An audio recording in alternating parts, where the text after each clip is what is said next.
to the Vegas Take. Sharp and Shapiro, a reminder, we are moving to mornings. We're very excited about that. The show is expanding an hour. We're going to be 9 a.m. to noon starting August 12th. So we hope you will flip over to the other side in the morning and listen to us. It's going to be a lot of fun. And tomorrow on the show, you want to talk about fireworks. Well, we got it for you. Tomorrow's Wednesday, so Michael Avenatti's actually flying in to be in studio for the show tomorrow, for the entire show. And I said, well, what local Republican could we get on the show that could do battle with Michael Avenatti? And the first name that came to mind for me, anyway, is Danny Tarkanian, because he is a staunch right-wing Republican. He would admit that. He is a Donald Trump supporter. He has agreed to get in the ring with Michael Avenatti tomorrow for an hour, an all-out political brawl tomorrow on the radio. It's going to be a lot of fun. It's going to be great, and we're going to videotape the entire thing. So the 2-hour segment you'll be able to find on our YouTube page. That's the Vegas Take. But it's not a 2-hour segment. That'd be a really long segment. We got to do some commercials.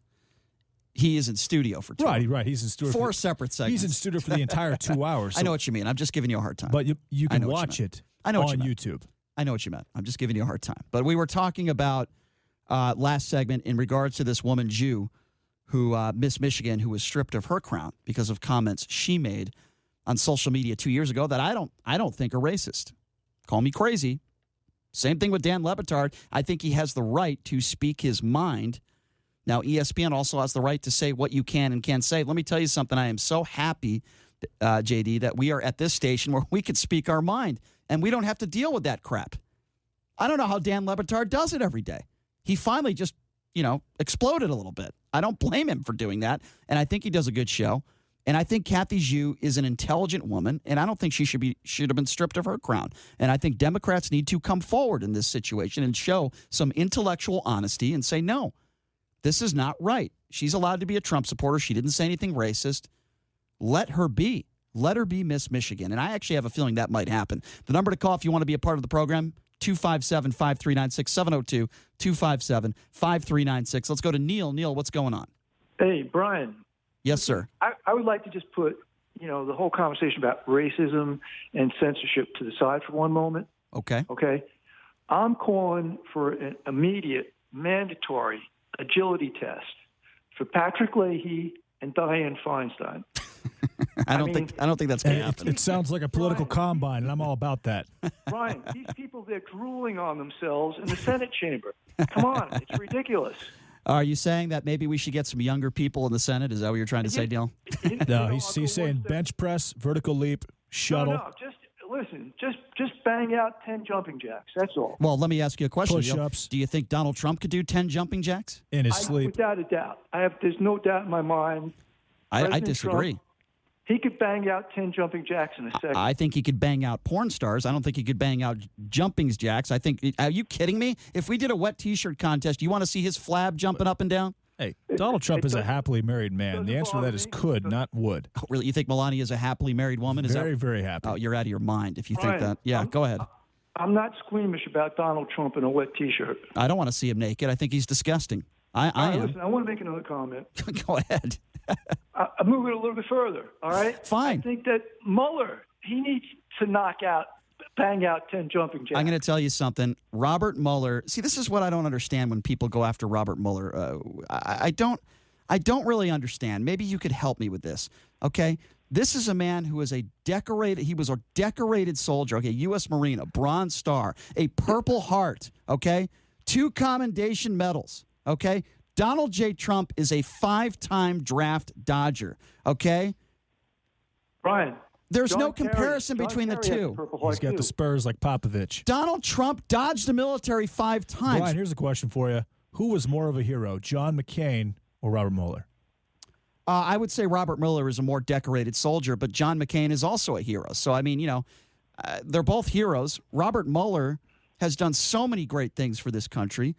Why do people want to go after Robert Mueller? Why? Brian, why? Can I add my 2 cents? Sure. I want to know why. Why are you taking a cheap shot at Robert Mueller? Well, I'm not. And, I have no reverence for John McCain either, but I would like to talk about that some other time. But John Kerry has a Purple Heart, too. He was picking rice out of his butt, So John Yeah. Kerry didn't say he had bone spurs and didn't dodge the military like Donald Trump did. I have a lot more respect. Okay. I have a lot more respect for John. I'm not a big fan of John Kerry, but I have a lot more respect for that man than Donald the draft dodger Trump. All right. Well, Robert Mueller, I know he advertises himself as a decorated war hero.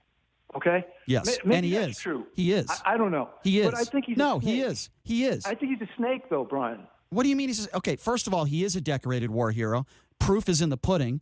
I don't know why you think he's a snake. He's well respected. He's a snake. You know Why? who else is a snake? Dan Coates is a No, snake. wait a second. When you throw out the word snake, give me a reason. Why is Robert Mueller a snake? I mean, because first of all, you look at that whole Mueller report. Okay, it's invalid. It's What do you mean it's defective. invalid? What are you talking about? It's invalid.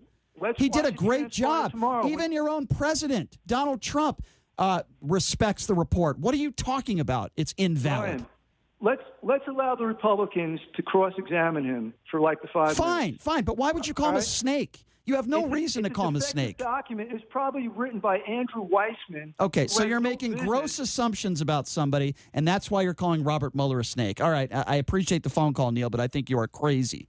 257-5396 is the number to call, 702-257-5396. All right, now here's a good feeling story. We've been covering this story. What Jon Stewart has done, standing up for these 9/11 first responders. Well, guess what, folks? And we talked about Rand Paul, who him and Mike Lee are two complete buffoons, cowards, whatever words you want to use. They should be out of office because they voted against this thing and they voted against it today. But guess what? America said F you to Rand Paul and Mike Lee. That's what they said. They said, screw you two guys. This bill is passing.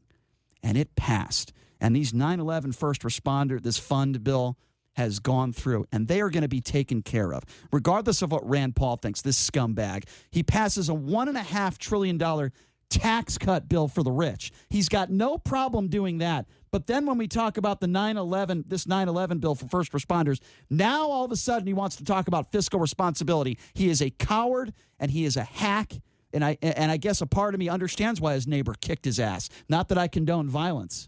But I certainly don't feel bad for Rand Paul after this voting record. It shows you his character and what kind of person he is. He wants to put the 9/11 responders, he wants to put them on hold. He wants to talk about fiscal responsibility, but he wants to make sure that top 1% and all his buddies are getting all these tax cuts. That's okay with Rand Paul and Mike Lee. Two complete cowards that should be out of office. Completely out of office. I have a lot of respect for Jon Stewart. He has done so much good. And, I question the fact that if Jon Stewart, who is a celebrity and a big name, if he didn't play a big role in this thing, I wonder if this would have passed, sadly. Kudos to Jon Stewart. This is what he had to say after this vote went through. They lifted this 9/11 community on their shoulders, and they carried them home. Of what these heroes continue to go through is going to continue. There have been too many funerals, too many hospices. These families deserve better. And I'm hopeful that today begins the process of being able to heal without the burden of having to advocate. And yes, and I agree with Jon Stewart, many of the, there's plenty amount of these first responders, they have health care, but it doesn't cover everything that they need to take care of in order to survive and live. So what this fund does is it gives them the financial means to be able to get the exact health care that they need, regardless of how much money it costs. And that's important. These men and women are heroes, many of them struggling. Many of them, sadly, have lost their lives. It's terrible. But for those who are in pain and those who are struggling, for God's sakes, this is America. Let's give them the support, financial means that they need. And Rand Paul wants to talk about, he did it again today because he voted no again today with Lee. He did it again. And now, and he's talking about fiscal responsibility. That's what he's doing. Here's what he had to say, which is utterly ridiculous. He said, well, I support our heroic first responders. By the way, he doesn't. There's no question he doesn't. He said, well, I support our heroic first responders. I can't in good conscience vote for legislation, which to my dismay remains unfunded. We have a nearly $1 trillion deficit and $22 trillion in debt. Spending is out of control. Funny, I didn't hear him singing this tune when he gave all of his rich friends those tax cuts. Was he talking about fiscal responsibility then? The answer is no. because he and his friends were getting money. They were getting paid. He went on to say, as I have done on countless issues, including disaster relief and wall funding, I will always take a stand against borrowing more money to pay for programs rather than setting priorities and cutting waste. You know who the waste is here? Senator Rand Paul. He's the waste. You want to talk about cutting waste, but yet you give some of the richest people in this country tax cuts, a $1.5 trillion tax cut plan, and now you want to talk about fiscal responsibility? You scumbag. Rand Paul, your father's ashamed of you. America is ashamed of you. You and Mike Lee. How do you vote these numbskulls in office? How do these bastards get voted in? That's what I want to know. Who is voting for these people? How the hell does Rand Paul still have a job? Man, does it get my blood boiling. Did you see how emotional the press conference was today with Jon Stewart? All these 9/11 first responders that are standing behind them, they're all emotional. They're teary-eyed. Many of them don't have much longer to live. And what does Rand Paul do last week? He votes no and delays this thing. He wants to talk about fiscal responsibility. How about the responsibility of having a heart? How about the responsibility of caring about people instead of your rich friends? Because that's what Rand Paul really cares about. He cares about how much money is in his bank account, and he cares about the tax cuts that his friends get, his rich friends. I don't care if you're Republican. I don't care if you're Democrat. I don't care if you're on the right. I don't care if you're on the left. I don't care. There is a reason why everybody voted for this bill in, whether you had a D next to your name or an R next to your name. There is a reason why this passed, and there's also a reason why there's only two people that voted no, and those, in my opinion, are the two scumbags that are senators, in Senator Rand Paul and Mike Lee. They are scumbags. And for God's sakes, if you have a chance not to vote for one of these people next election, please do not on this issue and this issue alone. I mean, this is so cut and dry. This has nothing to do with politics. This is a bill that is saving lives, period. And don't give me this nonsense that these 9/11 first responders, oh, they already have health care. They should be okay. Many of them do not, and those that do, their health care coverage does not necessarily cover all of the medical bills and all of the procedures that they have to go through to stay alive, because they were heroes and they decided to drag dead bodies out of those buildings, out of the rubble, and look for bodies 24/7. How could anybody support Rand Paul at this point? Anybody. I don't care if you supported him in the past. How can you support him now? Explain that to me. It makes zero sense. Zero.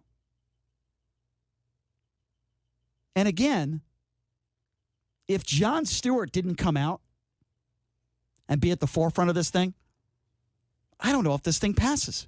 I don't even know if it gets on into Congress. But Jon Stewart deserves plenty of accolades. And I know he's a very modest guy, and he always says it's all about the 9/11 responders, and it is, but Jon Stewart deserves a lot of credit. I have so much respect for him, for what he did with this thing, and for the Republicans and Democrats in Congress for doing the right thing. For doing the right thing and coming together, except for Rand Paul and Mike Lee. Is there anybody out there that would disagree with that? That now is the time to talk about fiscal responsibility when this guy passed the $1.5 trillion tax cuts for the rich, and now he wants to bring up fiscal responsibility when we're talking about these heroes, these men and women that risked their lives, many of them giving their lives now, sadly. How do you defend that? And Rand Paul goes on Twitter today and he defends this voting record. He defends it. He defends his vote of no. It is absolutely absurd and sad. Sad that these are some of the people that are representing us in office. And you're damn right Donald Trump is going to sign off on this one, because if he doesn't, oh my God, would there be an uproar. Donald Trump's going to sign this one. It's going to pass. It passed Congress. All that has to happen now is Donald Trump needs to sign on the dotted line, and he will. He will on this one. What is the defense? Rand Paul's defense is fiscal responsibility. Is that a fair defense? Are you asking me a question? Well, you're the only one in the studio. I didn't know that I was still part of this conversation. I'm looking at you. You had a 9-minute monologue with yourself. It was actually kind of impressive. I'm not trying to impress anybody. I'm just speaking from the heart. I'm not trying to impress anybody. I just think Rand Paul's a complete scumbag. Yeah, I agree, especially with how much this affected the entire country. This was a once in a hopefully a lifetime type of situation that took place. This happens once every 100 years. Well, let's hope it doesn't. And there's money. The government gives $25 million a year to train chimpanzees to play blackjack. That's true. The money is there. That's true. The people involved in this, this is not what they signed up for. So what would you say to Rand Paul?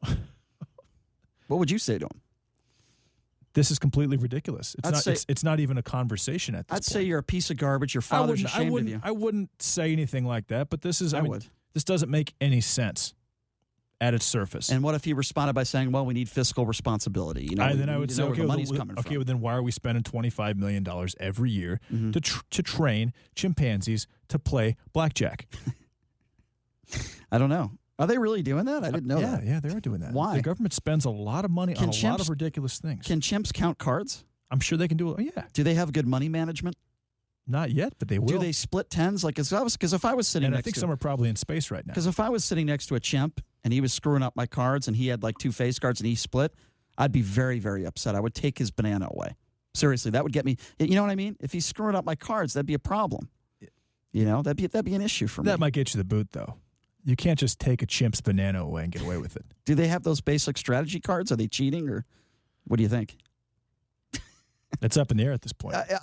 They're really spending $25 million a year. The government spends a ton. Do you know how much money the government was spending on parts for airplanes? I mean, the military spends an obscene amount of money, and Trump actually did a good job of cutting that down. He noticed that certain companies were profiting somewhere around 30-1 margin-wise on the products they were selling the United States military, and he recognized that, and he cut that down. So, yeah, I would say, Rand Paul, we spend money on a ton of things. Well, we agree. There is no reason that they shouldn't have this compensation fund, considering what them and their families have been through. It's not even a question. We only got about a couple minutes here, then we got to go to break. Let's go to Chris. Chris, what's going on? What's up, Chris? I think you're a little over the top on Rand Paul. He's worth like $2.5 million. Pelosi's worth like $160 million. But Pelosi didn't vote no. Pelosi didn't vote no. But you say he gives tax cuts to his rich buddies. Would that be you, Brian? Because didn't we all get a tax cut? A $1.5 trillion, the people that are benefiting the most from this $1.5 trillion tax cut are the richest people in this country. Hands down, period.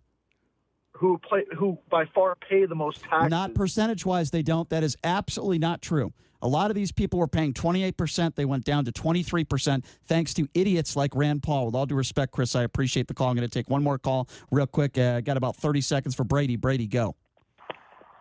Yeah, thanks, Brian, for taking my call. The hijab rule in the Senate and in Congress was instituted after Omar made them where you were able to wear the headscarves and everything. But you know what I'd like to see? I want all the Republicans tomorrow to show up in the House and the Senate with a big old red cowboy hat with the letter numbers 45 on it, and see how that goes. Okay, I'm not quite sure what that has to do with the vote and Senator Rand Paul, but I appreciate the phone call. Thank you anyway. Stick to topic, folks. Let's try to stick to topic. I appreciate the call, though, Brady. Thank you. All right, so when we come back, this is going to be a lot of fun. Boxing Hall of Famer Al Bernstein going to be joining us. What could be done to end some of these tragedies with these boxers that are losing their lives? The legend himself, Al Bernstein, will be coming up next. You're listening to The Vegas Take on the all-new 101.5 FM, 720 AM, KDWN.